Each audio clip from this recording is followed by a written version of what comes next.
Sir ಯಾವ ಪಕ್ಷ ಗೆಲ್ಬಹುದು? D M K 99% D M ಕೆದ. ಡಿ ಎಮ್ ಕೆನೇ. ಯಾಕಂದರೆ ಬಂದುಬಿಟ್ಟು ಇಲ್ಲಿ ನೋಡಲ್ತೀನಿ ಎಲ್ಲ ಸದಿಗಿಲೂ ಬಿಟ್ಟಿದ್ದಾನೆ. ಲೇಡೀಸ್ ಬಂದುಬಿಟ್ಟು ಫ್ರೀ ಬಸ್ ಫ್ರೀ ಬಂದುಬಿಟ್ಟು ಇಲ್ಲಿ ನೋಡಲ್ತೀನಿ 8 ಗಂಟೆಗೆ ಟಿಫನ್ನು ಸ್ಕೂಲ್ ಹುಡುಗರಿಗೆ ಬಂದುಬಿಟ್ಟು ಟಿಫನ್ ರೆಡಿ, ಮಧ್ಯಾಹ್ನ ಊಟ ಹಾಕ್ತಾನೆ, ಹೊತ್ತಿನ ಟಿಫನ್ನು ಇಲ್ಲಿ ನೋಡಲ್ತೀನಿ. ಆಮೇಲೆ ಬಂದುಬಿಟ್ಟು ಒಂದೊಂದು ಮನೆ ಕಾನೂನು 1000 ರೂಪಾಯಿ ಕಾರ್ಡ್ಗೆ ತಿಂಗ್ಳಿಗೆ ಬರ್ತದೆ. ಒಂದು ಹುಡುಗಿ 8ನೇ ಕ್ಲಾಸ್ ಮೇಲೆ ಹುಡುಗಿಗೆ 1000 ರೂಪಾಯಿ ಬರ್ತದೆ. +2 ಗಂಟನೂ 1000 ರೂಪಾಯಿ ಬರ್ತದೆ. ಕಾಲೇಜಿಗೆ 1000 ಬರ್ತದೆ. ನಿಮ್ಮ ಮನೇನೆ ಯಾರ ಮನೆಯಲ್ಲೇನೇ ಇದ್ದಿ 4 ಹುಡುಗಿ ಇದ್ದರೆ 4000 ರೂಪಾಯಿ ಬರ್ತದೆ ತಿಂಗ್ಳಿಗೆ. ಇನ್ನು ಇದಕ್ಕನ ಬೇಕಾ? ಇನ್ನು ಬಂದುಬಿಟ್ಟು ಆಮೇಲೆ ಮನೆಗೆ ಸಂಘಗಳೆಲ್ಲ ಮಾಡಿದ್ದಾರೆ. 5 ಲಕ್ಷ ರೂಪಾಯಿ ಸಂಘಕ್ಕೆ ಕೊಡ್ತಾರೆ.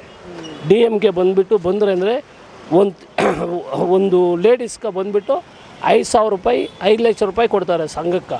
ಇನ್ನು ಇದಕ್ಕನ ಬೇಕಾಗಿರೋದು ಯಾವುದು ಬೇಕಾಗಿಲ್ಲ. RCLನಲ್ಲಿ ಡಿ ಎಮ್ ಕೆನಲ್ಲಿ ಆರಾಮಾಗ ಡಿ ಎಮ್ ಕೆ ಬಂದರೆ, ಸ್ಟಾಲಿನ್ ಬಂದರೆ ಇಲ್ಲಿ ನೋಡಿಲ್ತೀನಿ, ನಮ್ಗೆ ಸ್ಟಾಲಿನ್ ಬಂದರೆ ಇಲ್ಲಿ ನೋಡಿಲ್ತೀನಿ ಒಳ್ಳೆಯದು. ಜೊತೆ ಹೊಸ ಪಕ್ಷ ಟಿ ವಿ ಕೆ ಬಂದ್ಬಿಟ್ಟು ವಿಜಯಕಾಂತ್ ಇವಾಗ ಬಂದಿದ್ದು. ಅವ್ರಿಗೇನು ಗೊತ್ತು? ವಿಜಯ್ಕ ಏನು ಗೊತ್ತಿಲ್ಲ. ಸಿನಿಮಾನಲ್ಲಿ ಬಂದುಬಿಟ್ಟು ಇಲ್ಲಿ ನೋಡಿಲ್ತೀನಿ ಮೆಗಾಸ್ಟಾರು ಆಗಬೇಕು, ಏನಾದ್ರೂ ಆತಾರೆ. ಆನೆ RCL ಬರಬೇಕಂದ್ರೆ ಸ್ಯಾನ ಚಾಲಕಿ ಬೇಕು, ಸ್ಯಾನ ಹೋಗ್ಬೇಕು. ಇವಾಗ ಹೊಸಾಗ ಬಂದುಬಿಟ್ಟು ನೀನು ಹೊಸಾಗ ಬಂದವಾಗನೇ ಸೀಟ್ ಎಕ್ಕಬೇಕಂದ್ರೆ ಕಷ್ಟ. ಇದೆಲ್ಲ ಆಗಲ್ಲ. ಇಲ್ಲಿ ನೋಡ್ತೀನಿ ಇಲ್ಲಿ ಡಿ ಎಮ್ ಕೆದ ಬಂದುಬಿಟ್ಟು, ಇಲ್ಲ ADMK, ಇಲ್ಲ ಪಕ್ಕ ಡಿ ಎಮ್ ಕೆದ ಬರ್ತದೆ. ಬಿಜೆಪಿ ಜೊತೆ ಮೈತ್ರಿ ಮಾಡ್ಕೊಂಡಿರೋದ್ರಿಂದ ADMK ಪ್ಲಸ್ ಅಂತ ಅನ್ಸಲ್ಲ. ADMK ಬಂದುಬಿಟ್ಟು BJP ಬಂದ್ಬಿಟ್ಟು ನಮ್ಗೇನು ಸಲಹೆನೂ ಮಾಡಿಲ್ಲ, ಏನು ಬಂದಿಲ್ಲ. ಒಂದು ಸುನಾಮಿ ಬಂತು, ಆ ಸುನಾಮಿನೆಂದು 1 ರೂಪಾಯಿ ಕೂಡ BJPನಿಂದ ನಮಗೇನು ಬರಲ್ಲ. ಇಲ್ಲಿ ನೋಡಿಲ್ತೀನಿ ಅಲ್ಲ ಡಿ ಎಮ್ ಕೆದ ಇಲ್ಲೆಲ್ಲ ಸಪ್ಲೈನೇ ಮಾಡಿದ್ದಾರೆ, ಏನೂ ಮಾಡಿಲ್ಲ, ಒಂದಿಲ್ಲ. DMK 25% ಕೂಡ ಬರಲ್ಲ. DMK ಸ್ಟಾಲಿನ್ ತಳಬದಿ ಉದಯನಿಧಿ ಸ್ಟಾಲಿನ್ ಅವರ ಬರೋದು, ಬೇರೆ ಯಾರು ಬರ್ಕೊಡೋದು. ನಮಗೆ ಸ್ಟಾಲಿನ್ದ ಬರಬೇಕು. ಸರ್, ಇಂಡಿಯಾ ಒಳಗೆ ನಂಬರ್ 1 ಇದೆ ನಮ್ಮ ತಮಿಳ್ನಾಡು. ಕ್ಯಾಪಿಟಲ್ ಸಿಟಿಲ ನಮ್ಮದು ಕಂಪನಿ, ಇಂಡಸ್ಟ್ರಿಯಲ್ ಏರಿಯಾ ಎಲ್ಲರಿಗೂ ಕೆಲಸ ಸಿಗ್ತಾ ಇದೆ. ಬಿಹಾರ, UP ಎಲ್ಲ ಕಡೆಯಿಂದ ಇಲ್ಲಿ ಬರ್ತಾರೆ, ಹೊಸೂರಾಗೆ ತಮಿಳ್ನಾಡಿಗೆ ಬರ್ತಾರೆ, ಕೆಲಸ ಸಿಕ್ಕುತ್ತೆ, ಕಂಪನಿಗಳೈತೆ, ಡೆವಲಪ್ ಮಾಡ್ತಾರೆ. ಬೇರೆ ಎಲ್ಲಿ ಯಾವ ಸ್ಟೇಟಾಗೆ ಡೆವಲಪ್ ಇಲ್ಲ, ತಮಿಳ್ನಾಡಾಗೆ ಅಷ್ಟು ಡೆವಲಪ್ ಐತೆ. ಓಪನ್ ಆಗಿ ಹೇಳ್ತೀನಿ. ಬಂದುಬಿಟ್ಟು ಇಲ್ಲಿ ನೋಡಿರ್ತೀನಿ, ನೀನು ಒಂದು ಕಂಪ್ನಿ ಎತ್ಕೊ ಬಂದಿದ್ರೆ ಕೂಡ ಕಂಪ್ನಿನಲ್ಲಿ ಗುಜರಾತು ಬಂದುಬಿಟ್ಟು ಎಲ್ಲಿ ಬೇಕಾದರೆ ಎಲ್ಲಿ ಸ್ಟೇಟ್ ಇರೋರು ಬಂದುಬಿಟ್ಟು ಬಂದು ಇಲ್ಲಿ ತಮಿಳ್ನಾಡಿನಲ್ಲಿ ಕೆಲಸ ಮಾಡ್ತಾರೆ. ಆದರೆ ತಮಿಳ್ನಾಡವರು ಎಲ್ಲಿ ಹೋಗಲ್ಲ, ತಮಿಳ್ನಾಡಿನಲ್ಲೇ ಇರ್ತಾರೆ. ಆದರೆ ಬಂದುಬಿಟ್ಟು ನಮ್ಮ ಸ್ಟಾಲಿನ್ ಬಂದರೆ ನಮಗೆ ಬಂದುಬಿಟ್ಟು ಒಳ್ಳೆಯದು. ಸ್ಟಾಲಿನ್ ಬರಬೇಕು. ಜೊತೆ ಕೆಲವೊಬ್ರು ನೋಡಿ, ಈ ಕಾಂಗ್ರೆಸ್ ಮತ್ತೆ DMK ಬಂದ್ಬಿಟ್ಟು CPI CPM ಬಂದ್ಬಿಟ್ಟು ಇಲ್ಲಿ ಬಂದ್ಬಿಟ್ಟು ವಿಜಯ್ ಕಚ್ಚಿ ಎಲ್ಲ ಬರ್ತದೆ. ವಿಜಯಕಾಂತ್ ಕಚ್ಚಿ ಬರ್ತದೆ. ಕೂಟಣಿ ಬಂದ್ಬಿಟ್ಟು 7-8 ಇದ್ದದೆ ಕೂಟಣಿ. ಹಿಂದುತ್ವನ ವಿರೋಧಿ ಮಾಡ್ತಾ ಇದೆ ಅಂತ ಅದೆಲ್ಲ ಏನೂ ಇಲ್ಲ ರೀ. ಹಿಂದೂ ಬಂದ್ಬಿಟ್ಟು ಮುಸ್ಲಿಮು, ಹಿಂದೂ ಬಂದ್ಬಿಟ್ಟು ಬಾಯಿ ಇಲ್ಲಿ ನೋಡಿರ್ತೀನಿ. ಯಾರು ಬಂದ್ಬಿಟ್ಟು ಇಲ್ಲಿ ನೋಡಿರ್ತೀನಿ ಅಣ್ಣತಮ್ಮರು ಮಾತ್ರ ಇದ್ದೀವಿ, ನಾವು ಯಾರೂ ಬಂದಿಲ್ಲ. ಬೇರೆಯವರು ಹೆಂಗೆ ಬರ್ತದೆ ಅಂತ ಗೊತ್ತಿಲ್ಲ. ಬಾಯಿ ಬಂದುಬಿಟ್ಟು ಸಾಹೇಬವ್ರು ಬಂದುಬಿಟ್ಟು ಇಲ್ಲಿ ನೋಡಿರ್ತೀನಿ ಹಂಗೆ ಅಂತಾರೆ. ನಾವೇನು ಇಲ್ಲ, ಯಾವತ್ತೂ ನಾವು ಹಿಂಗೆ ಇದ್ದೀವಿ. ಅವರು ಮುಸ್ಲಿಮು, ನಾನು ಹಿಂದೂ, ಬಾಯೇ ಇದ್ದೀವಿ. ಏನೂ ಇಲ್ಲ. ನಮ್ಮ DMK ಬರಬೇಕು, ಏನು ತೊಂದರೆನೂ ಇಲ್ಲ. ಯಾವತ್ತೂ ನಾವು ಒಂದೇ ಇದ್ದೀವಿ.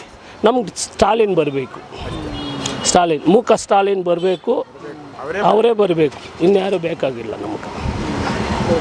ಉಸ್ಕು ಹುಡುಗರಿಗೂ ಅಷ್ಟೇ, ಲೇಡೀಸ್ಗೂ ಅಷ್ಟೇ, ಜೆಂಟ್ಸ್ಗೂ ಅಷ್ಟೇ, ಅಷ್ಟು ಒಳ್ಳೆಯದು ಬಂದು ಮಾಡ್ತಾ ಇದ್ದಾರೆ. ಇನ್ನು ಅದಕ್ಕನ ಬೇಕಾಗಿರೋದು ಏನೂ ಇಲ್ಲ. ಕೆಲಸರು ಅಷ್ಟೇ ಹೋದ್ರೆ ಅಂದರೆ ಇಲ್ಲಿ ನೋಡಿರ್ತೀನಿ ಇವಾಗ ಬಂದುಬಿಟ್ಟು ಕೆಲಸಗಳು ಬರ್ತಾ ಇದ್ದಾರೆ. ಎಲ್ಲ ಕೆಲಸಕ್ಕೂ ಬಂದುಬಿಟ್ಟು ಏನಾನ ಹೋದ್ರೆ ಅಂದರೆ ಎಲ್ಲ ಹೆಲ್ಪ್ ಮಾಡ್ತಾರೆ. ನೀನು ಹೋಗ್ಬಿಟ್ಟು ಇಲ್ಲಿ ನೋಡಿರ್ತೀನಿ ಎಲ್ಲಿ ಹೋಗ್ಬಿಟ್ರು ಒಂದು RCL DMK ಅವ್ರು ನೋಡಿದ್ರೆ ಅಂದರೆ ಏನಾನ ಬೇಕು ಅಂದರೆ ಕೇಳಬೇಕಂದ್ರೆ ಹೋಗಿ ಕೇಳಿ, ಡೈರೆಕ್ಟಾಗಿ ಕೇಳಿಬಿಟ್ಟು ಕೆಲಸ ಬರ್ತದೆ. ಅಷ್ಟು DMK ಅವರು ಮಾಡಿದ್ದಾರೆ. ಈ 5 ವರ್ಷನೂ ಅವರೇ ಬಂದರೆ ಅಂದರೆ ಇನ್ನೂ ಚೆಂದಾಗಿ ಮಾಡ್ತಾರೆ ಅಂದ್ಬಿಟ್ಟು ನಮಗೊಂದು ನಂಬಿಕೆ. DMK ಬರಬೇಕು ಅಂದ್ಬಿಟ್ಟು ನಮ್ಮ ಕೋರಿಕೆ ಅಷ್ಟೇ. 1000 ರೂಪಾಯಿ ಕೊಟ್ಟಿದ್ದು ಫಸ್ಟ್ ಇವರೇ. ಬಸ್ಸು ಫ್ರೀ ಮಾಡಿದ್ದು ಲೇಡೀಸ್ಗೆ ಅವರೇ, ಬೇರೆ ಯಾವ ಸ್ಟೇಟ್ ಆಗಿ ಮಾರಿಲ್ಲ. ಇವರು ನೋಡಿದ್ರೆ ಎಲ್ಲ ಸ್ಟೇಟ್ ಆಗಿ ಮಾಡಿದ್ದು, ಹೌದೇ ಇಲ್ಲ? ನಿಜವಾಗಿ ಅದು ಮಾಡಿದ್ದು. ಅದಕ್ಕೆ ಅವ್ರಿಗೆ ನಮ್ಗೆ ಬೇಕು, ಬೇರೆ ಯಾರು ಬೇಡ ಅಂತ ಇಷ್ಟು. ಬಟ್ ವಿಜಯ್ ಎಷ್ಟು ಸೀಟ್ ಗೆಲ್ಬೋದು ಸರ್?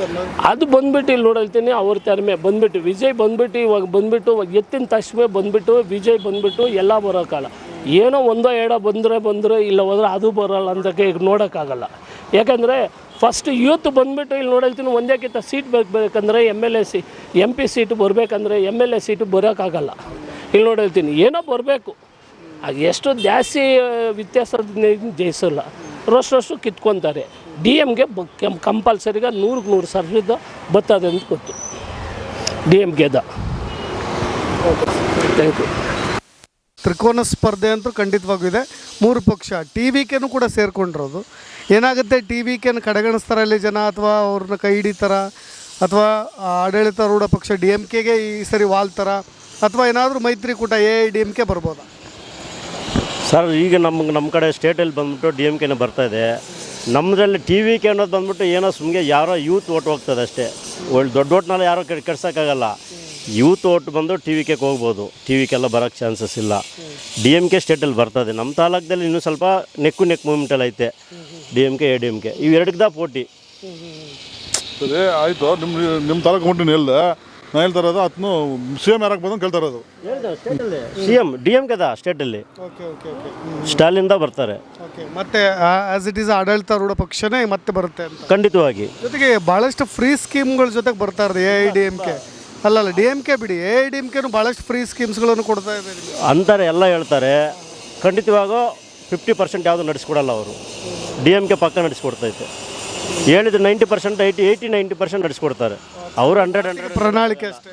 ಹೌದು, 100% ನಾವು ಹೇಳೋಕ್ಕಾಗಲ್ಲ. 80-90% ನಡೆಸ್ಕೊಡ್ತಾರೆ DMK ಸ್ಟಾಲಿನ್. ಓಕೆ, ಮ್ಯಾನಿಫೆಸ್ಟೋ ಇನ್ನೂ ರಿಲೀಸ್ ಆಗಿಲ್ಲ DMKದು. ಐ ಥಿಂಕ್ ಅದು ಬಂದಮೇಲೆ ಇನ್ನೂ ಕೂಡ ವೋಟರ್ ಬದಲಾಗ್ಬೋದು ಅಂತ ಇರ್ಬೋದು, ಹೇಳೋಕ್ಕಾಗಲ್ಲ. TVK ಆಟದಲ್ಲೇ ಇಲ್ವಾಗಾದ್ರೆ? ಸುಮ್ಮನೆ ಆಟದಲ್ಲಿದೆ. TVK DMK ಒಟ್ಟು ತೆಗಿತಾನೆ ಅವನು. ಒಂದು ಅರ್ಧ ಪರ್ಮೆಂಟ್ ಬರ್ತದೆ ಅವನಿಗೂ. ಆದ್ರೂ ನಮಗೆ ನಮ್ಮ ದುಗ್ಗದಲ್ಲಿ ಹೇಳ್ತಾನಿಲ್ಲ, AIDMK ಗೆಲ್ಲಿತಾನೆ ಅಲ್ಲಿ. AIDMK ವಿಶ್ವಾಸದಲ್ಲಿ ಹೇಳ್ತೀವಿ. ವಿಶ್ವಾಸ ಅಂದರೆ ಇಲ್ಲಿ ನಮ್ಮ ಪಕ್ಷದಲ್ಲಿ ಹೊಸೂರು ತಾಲೂಕಲ್ಲಿ 2 ಸತಿ ಸೋತವನ. ಅದರಲ್ಲಿ ಸ್ವಲ್ಪ ಎಲ್ಲ ಮುಂದೆ ಚೆನ್ನಾಗಿ ಕೆಲಸ ಮಾಡೋಣ. ಬಾಲಕೃಷ್ಣ ರೆಡ್ಡಿ ಇದ್ದಾರೆ. ಈ ಸಲ ಅದನ್ನ ಮಾಡ್ತಾರೆ, ಗೆಲ್ಲಿತಾನೆ. ಆಲ್ ಓವರ್ ತಮಿಳ್ನಾಡು ಎಲ್ಲ ಒಂದು ಕಡೆ ಮೋದಿ ಅಲೆ ಈ ಬಾರಿ ಒಂದು ಸ್ವಲ್ಪ ಕೆಲಸ ಮಾಡ್ತಾ ಇದೆ ಅನ್ಸುತ್ತೆ. ಮೋದಿ ಕೂಟನಿ ಇಲ್ಲ ನಮ್ಗೆ, AIDMK ಕೂಟನಿ. ಅದನ್ನೀಗ ಸ್ವಲ್ಪ ಮೊರೆ ಮಾಡ್ತಾನೆ. NDA ಜೊತೆಗೆ ಈ ಸರಿ ಮೈತ್ರಿ ಮಾಡ್ಕೊಂಡ್ರೆ AIDMK ನಿಮಗೆ ಗೊತ್ತೇ ಇದೆ. ಅದು ಎಷ್ಟು ಇಂಪ್ಯಾಕ್ಟ್ ಆಗುತ್ತೆ ಈ ಸರಿ? ಈಗ ಅಣ್ಣವ್ರು ಹೇಳ್ತಾ ಇದ್ದಾರಲ್ಲ, ನಡೀತೈತೆ ಅಂತ, ನಾವು ನಡೆಯಲ್ಲ ಅಂತ. Okay okay okay. ಏನೇ ಬಾರಿ ಆಗಲಿ, BJP ಎಷ್ಟೇ ಅಲಯನ್ಸ್ ಆಗಲಿ, ತಮಿಳ್ನಾಡಲ್ಲಿ ನಡೆಯಲ್ಲ ಅನ್ನೋದಷ್ಟೇ ನಮ್ಮ ಕೋರಿಕೆ. Okay okay okay. ಮತ್ತು ಜನ ಇಲ್ಲಿ ಮೋದಿ ಫಾರ್ ಆಗೋದಿಲ್ಲ, BJPನ ಎಂಟ್ರಿ ಮಾಡ್ಕೊಳ್ಳೋದಿಲ್ಲ ರಾಜಕೀಯಕ್ಕೆ ಅನ್ನೋ ಥರ. ಅಲ್ಲಲ್ಲ, ಈಗ ಅಧಿಕಾರ ಕೊಡೋದಿಲ್ಲ ಇಲ್ಲಿ ಅಂತ ಕೊಡಲ್ಲ. ಖಂಡಿತವಾಗಿ BJPಗೆ ಅಧಿಕಾರ ಕೊಡಲ್ಲ. BJPನ ಹಾಳು ಮಾಡೋ ಇದು AIDMKನ ಹಾಳು ಮಾಡೋಕ್ಕೆ BJP ಎಂಟ್ರಿ ಆಗಿರೋದು. ನಮ್ಮ ತಮಿಳ್ನಾಡಲ್ಲಿ ಯಾವುದೇ ಕಾರಣಕ್ಕೂ AIDMKನ ಹೋಗ್ತಾ ಡಮ್ಮಿ ಆಗ್ತದೆ. ನಾವು ಸೀಟಲ್ಲಿ ಕುತ್ಕೊಬೇಕು, ತಮಿಳ್ನಾಡಲ್ಲಿ ನಾವು ಎಂಟ್ರಿ ಆಗಬೇಕು ಅಂದ್ಬಿಟ್ಟು ಅವ್ರು ಬಂದಿದ್ದು ಒಳಗೆ ಎಂಟ್ರಿ ಆಗಿರೋದು BJP ಅವರು. ಆದರೆ ತಮಿಳ್ನಾಡಲ್ಲಿ ಅಷ್ಟು ಸಾಮಾನ್ಯಗೆ ಆಗಲ್ಲ. BJP ಆಡಳಿತ ಮಾಡೋದಕ್ಕೆ ಆಗೋದೇ ಇಲ್ಲ. ಅದು ಅಣ್ಣಾಮಲೈ ಗೊತ್ತಿದ್ದೇ ಆ ಥರದ್ದು ವಿರೋಧ ವ್ಯಕ್ತಪಡಿಸಿದ್ರು ಅಂತ. ಅಣ್ಣಾಮಲೈನೇ ಈಗ ಅಣ್ಣಾಮಲೈ ಮತ್ತು ಪಳನಿಸ್ವಾಮಿ ಅವರ ನಡುವಿನ ಒಂದು ಸ್ವಲ್ಪ ಆಂತರಿಕ, ಈಗ ಅಣ್ಣಾಮಲೈನೇ ತುಂಬ ಬ್ರೇಕ್ ಮಾಡಿ ಹಾಕಿದಾರಲ್ಲ, ಅಣ್ಣಾಮಲೈನೇ ಸ್ಟಾಪ್ ಮಾಡಿ ಹಾಕವ್ರೆ. ಅವ್ರಿಗೆ ಗೊತ್ತಿತ್ತ ಅಂತ ಭವಿಷ್ಯದಲ್ಲಿ ಈ ಥರ ನಾವು ಅವ್ರ ಜೊತೆ ಮೈತ್ರಿ ಮಾಡ್ಕೊಳ್ಳೋದು ಬೇಡ ಅನ್ನೋದು ಬಹಳಷ್ಟು ಅವ್ರಿಗೆ ಇಷ್ಟ. ಸ್ಟಾರ್ಟಿಂಗಿಂದನೂ AIDMK ಈ BJP ಎರಡು ಫೈಟ್ ಮಾಡ್ಕೊಂಡಿದ್ರು. ನಾವು ಎಂಟ್ರಿ ಮಾಡ್ಕೊಂಡು ನಾವು ಅವರಲ್ಲಿ ಎಂಟ್ರಿ ಆಗಲ್ಲ ಅನ್ಕೊಂಡಿದ್ರು. ಈಗ ಹತ್ರ ಬರ್ತಾನೆ ಅಲೆನ್ಸ್ ಕೊಟ್ಕೊಂಡಿದ್ದಾರೆ ಅಷ್ಟೇ. ಅದ್ರ ಒಳಗೆ ನುಗ್ಗಿ ಅದನ್ನು ಹಾಳು ಮಾಡಬೇಕನ್ನೋ ಉದ್ದೇಶನ ಹೊರತುವಾಗಿ AIDMKನ ಗೆಲ್ಲಿಸ್ಬೇಕನ್ನೋ ಚಾನ್ಸಸ್ ಇಲ್ಲ, ಅವ್ರಿಗೂ ಇಲ್ಲ. ಜೊತೆಗೆ ಜನರ ಟಾಕ್ ಹೇಗಿದೆ ಸರ್? ನಾನು ಕರ್ನಾಟಕ ಮೀಡಿಯಾದವನ್ನ ಕೇಳ್ತಾ ಇದ್ದೀನಿ, ಇಲ್ಲಿ ಅಣ್ಣಾಮಲೈ ಬಗ್ಗೆ ಎಷ್ಟು ವಿಶ್ವಾಸ ಇತ್ತು ಇಲ್ಲಿನ ಜನಕ್ಕೆ? ಸ್ಟಾರ್ಟಿಂಗಲ್ಲಿ ಸ್ವಲ್ಪ ಇತ್ತು. ಸ್ಟಾರ್ಟಿಂಗಲ್ಲಿ ಈಗ ನಮ್ಮ ತಮಿಳ್ನಾಡಲ್ಲಿ BJP ಅಂತ ತಂದು ಸ್ವಲ್ಪ ಡೆವಲಪ್ಮೆಂಟ್ ಮಾಡಿದ್ದೆ ಅಣ್ಣಾಮಲೈ. ಈಗ ಅಣ್ಣಾಮಲೈನೇ ಡಮ್ಮಿ ಮಾಡಾಕಿದ್ರು, ಅವ್ರನ್ನೇ ಮೂಲೆ ಗುಂಪು ಮಾಡಿ. ಹೌದು. ಇರಬೇಕಿತ್ತು ಅಂತ ಅನ್ಸುತ್ತಾ ನಿಮಗೆ? ಅವ್ರು ಇದ್ದಿದ್ರೆ ಏನಾದ್ರು ಇರಬೇಕಾಗಿತ್ತು ಈಗ ಬಂದಿದ್ರೆ ಕೂಡ ಅದು ಸುಮ್ಮನೆ ಫಾರ್ಮಾಲಿಟಿಗೆ ಬರ್ಬೋದು ಅಷ್ಟೇ, ಪಾರ್ಟಿ ಫಾರ್ಮಾಲಿಟಿಗೆ ಬರ್ಬೋದು. ಆತ್ಮಶುದ್ಧಿನಿಕ ಬರೋದಿಲ್ಲ, ಈಗ ಬರೋಂಗಿಲ್ಲ. ಟಿಕೆಟ್ ಕೊಡದೇ ಇರೋ ವಿಷಯವಾಗಿ ಅದು ಖಂಡಿತವಾಗಿ ಹೌದೌದು. ವ್ಯಕ್ತಿ ಕೊಡಬೇಕಿತ್ತು. ಅವ್ರನ್ನೇ ಮುಂದಾಡಿಸ್ಬೇಕಾಗಿತ್ತು ನಮ್ಮ ತಮಿಳ್ನಾಡಲ್ಲಿ. ಅಂಥದ್ದು ಅವ್ರನ್ನೇ ಮುಂದಾಡ್ಸಕ್ಕೆ ಬಿಟ್ಟಿಲ್ಲ, ಅವರು ನಿಲ್ಲಿಸ್ಬಿಟ್ರು ಅಷ್ಟೇ. ಅವರಲ್ಲಿ ಎಷ್ಟು ಸೀಟ್ ಬರ್ಬೋದು ಸರ್ ಡಿ ಎಂ ಕೆ? ಊರೆಲ್ಲಾಗ 120 130 ಮೇಲೇ ಬರ್ತದೆ ಖಂಡಿತವಾಗಿ. ಟಿ ವಿಗೆ ಒಂದು 2-3 ಬಂದರೆ ಬರ್ಬೋದು. ಓಟ್ ಸ್ವಲ್ಪ ಹಾಳು ಮಾಡ್ತದೆ ಹೊರತಾಗಿ ಸೀಟ್ ತೆಗೆಯೋದು ಕಷ್ಟ ಐತೆ. ಟಿ ವಿಗೆ ಕಷ್ಟ ಐತೆ, ಓಟ್ ಸ್ವಲ್ಪ ತೆಗಿತೈತೆ. ಅದನ್ನು 2-3 ಅಂದರೆ ವಿಜಯ್ ಅವರೇ 2 ಕ್ಷೇತ್ರದಲ್ಲಿ ನಿಂತಿದ್ದಾರೆ, ಅಲ್ಲೂ ಗೆಲ್ಲೋದಿಲ್ಲ ಅಂತ ಹೇಳ್ತಾರೆ. ಅಣ್ಣಾಮಲೈನೇ ಗೆಲ್ಲಲ್ಲ ಹೋಸಲಿ. ಈಗ BJP ಅಣ್ಣಾಮಲೈ ತಂದ್ರಲ್ಲಿ ಎಷ್ಟು ಡೆವಲಪ್ಮೆಂಟ್ ಮಾಡಿದ್ರಲ್ಲ, ಅಣ್ಣಾಮಲೈನೇ ಗೆಲ್ಲಿಲ್ಲ. ಅದಕ್ಕೆ ಅಣ್ಣಾಮಲೈಗೆ ಶುದ್ಧವಾಗಿ ಇಲ್ದಿದ ಮೇಲೆ ಈ ಟಿ ವಿ ಕೇಕ ಒಂದು 2-3 ಸೀಟ್ ಇರ್ಬೋದು ಅನ್ನೋದು ಒಂದು ನಂಬಿಕೆ ಇರ್ತದೆ. ಅಣ್ಣಾಮಲೈ ಅವ್ರನ್ನ ನಾವು ಈ IPS ಬ್ಯಾಕ್ಗ್ರೌಂಡಿಂದ ನೋಡ್ತೀವಿ, ಬಟ್ ಆದರೆ ಇದೇ ವಿಜಯ್ ಅವ್ರನ್ನ ಸಿನಿಮಾ ಬ್ಯಾಕ್ಗ್ರೌಂಡಿಂದ ನೋಡ್ತಾ ಇರೋದು. ಅದರಿಂದನೇ ಸೀಟ್ ಫ್ರಮ್ ದಿ ಬಿಗಿನಿಂಗ್ ಒಂದು 2-3 ಸೀಟ್ ಬರ್ಬೋದು, ಒಂದು 5 ಸೀಟ್ ಒಳಗೆ ಬರ್ಬೋದು ಅನ್ನೋದು ಅಷ್ಟೇನೇನಿಲ್ಲ. ಆ ಥರ ದೊಡ್ಡ ಅಲೆ, ಅಷ್ಟು ದೊಡ್ಡ ಜನಸಾಗರ, ಆ ದೊಡ್ಡ ಸಮೂಹ ತುಂಬ ಇರ್ತಾರೆ. ಈಗ ಆಂಧ್ರದಲ್ಲಿ ಚಿರಂಜೀವಿ ಪಾರ್ಟಿ ಓಪನ್ ಮಾಡಿದ್ದ, ಕೋಟಿ ಜನ ಬಂದಿದ್ದರು. ಅಷ್ಟು ಜನ ಓಟ್ ಹಾಕಿದ್ರೆ ಅವರೇ CM ಆಗೋರು. ಹಾಕ್ಬಿಡಲ್ಲ ಯಾರಿಗೂ, ಹಂಗೂ ಹೀರೋ ಬೇರೆ ಪಾಲಿಟಿಕ್ಸ್ ಬೇರೆ ಅಷ್ಟೇ. ಅವರು ಸಿನಿಮಾ ಫೀಲ್ಡು, ಯಾರೇ ಬರಲಿ ಸಿನಿಮಾ ಈಗ ನಮ್ಮ ಹೋಸಲಿ ನಮ್ಮ ಚಿರಂಜಿ ಕೂಡ ಈ ಕಡೆ ಬಂದಿದ್ದರು. ತುಂಬ ಜನ, 20 ಜನ ಅಂದರೆ ಓಟ್ ಹಾಕ್ಬಿಡ್ತಾರೆ. ಆಗಲ್ಲ, ಹೀರೋನ ನೋಡ್ಬೇಕಂತ ಬರ್ತಾರೆ. ನಾವು ಮಾತಾಡ್ತಾ ಇದ್ದೀವಿ ನೋಡಿ, ಒಂದು 7 ಜನ ಬಂದು ನಿಂತವ್ರು, ಹಿಂಗೆ ಹಂಗಿರ್ತೈತೆ ಅಷ್ಟೇನೇನಿಲ್ಲ. ಸರ್ ಲಾಸ್ಟ್ ಪ್ರಶ್ನೆ ಸರ್, ಅಣ್ಣಾಮಲೈ ಅವ್ರ ಬಗ್ಗೆ ಏನು ಹೇಳ್ತೀರಿ? ಅವ್ರನ್ನ ಕಡೆಗಣಿಸಿದ್ದು, ಜೊತೆಗೆ ಅದನ್ನು ಅವರೆಲ್ಲೂ ಕೂಡ ಒಳ ಮುನ್ಸನ್ನು ಹೊರಗೆ ಹೇಳ್ಕೊಳ್ದೇನೂ ಇರ್ಬೋದೇನೋ, ಮೇ ಬಿ ಗೊತ್ತಿಲ್ಲ. ನಾನು ಕೃಷಿಗೆ ಹೋಗ್ಬಿಡ್ತೀನಿ ಅನ್ನೋ ರೀತಿಯಾಗಿ ಮಾತನಾಡಿದ್ದು, ಅವ್ರು ನೆಚ್ಕೊಂಡಂಥ ಮೋದಿ ಅಮಿತ್ ಶಾನೇ ಅವ್ರನ್ನೆಲ್ಲ ಒಂದು ಕಡೆ ಸೈಡ್ ಲೈನ್ ಮಾಡಿಬಿಟ್ರ ಅಂತ. ತಮಿಳ್ನಾಡಾಗ ಫಸ್ಟು ಚೆನ್ನಾಗಿ ಅದನ್ನ ಪಿಕಪ್ ಮಾಡ್ದ. ಏನು ಅದನ್ನು ಗೌರ್ಮೆಂಟ್ ದುಡ್ಡಿಯಲ್ಲಿದ್ದಾಗ ರಾಜೀನಾಮೆ ಕೊಟ್ಬಿಟ್ಟು IAS ಮಾಡ್ದಲ್ಲ, IAS ಆಗಿದ್ದಾಗ ರಾಜೀನಾಮೆ ಕೊಟ್ಬಿಟ್ಟು ಬಂದು ತಮಿಳ್ನಾಡಿಗೆ ಇಂಪ್ರೂವ್ಮೆಂಟ್ ಮಾಡ್ದ, ಚೆನ್ನಾಗಿ ಇಂಪ್ರೂವ್ಮೆಂಟ್ ಮಾಡೋದು ಇಲ್ಲ ಅಂತೆಲ್ಲ.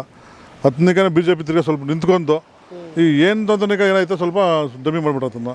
ನನಗೆ ಇದೆಲ್ಲ ಬೇಕೇ ಇಲ್ಲ, ನನಗೆ ಖುಷಿ ಅದೇ ಹೇಳಿಲ್ಲ, ಖುಷಿ ಮಾಡ್ಕೊಂಡು ಬಿಡ್ತೀನಿ ಅಂತ ಮನಸ್ಸಲ್ಲೇ ಬಂದುಬಿಡ್ತು. ಅವು ಸ್ವಲ್ಪ ಕಮ್ಮಿ ಆಗೈತೆ ಅವರು. ಯೋಗ ಮಾಡ್ತಾವನಲ್ಲ, ಮಾಡ್ತಾನ ಅಷ್ಟಿಲ್ಲ. ಅಂದರೆ ಈ ಅಲೈನ್ಸ್ ಮಾಡ್ಕೊಂಡಿರೋದು AIADMKಗೆ ಪ್ಲಸ್ ಆಗುತ್ತಾ ಅಥವಾ BJPಗೆ ಅದು ಮೈನಸ್ ಆಗುತ್ತಾ? ಏನನ್ಸುತ್ತೆ ಅವೆರಡು ಪಕ್ಷಗಳು ಮೈತ್ರಿ ಮಾಡ್ಕೊಂಡು? ನಮಗೆ ಸ್ಟೇಟ್ ಸೆಂಟ್ರಲಲ್ಲಿ BJP ಐತೆ, ಈ ಸ್ಟೇಟಲ್ಲಿ AIADMK ಬಂದರೆ ಇಬ್ಬರಿಗೂ ಚೆನ್ನಾಗಿ ಲಿಂಕ್ ಇರ್ತದೆ, ಅಲ್ಲಿ ಕೆಲಸ ಮಾಡ್ಕೋಬೋದು ಅಂದ್ಬಿಟ್ಟು ಅವರು ಮಾಡ್ಕೊಳ್ಳೋಣ. Same as it is double engine ಸರ್ಕಾರ ಅನ್ನೋ ರೀತಿಯಾಗಿ ಆಗ್ಬೋದು ನನಗೆ.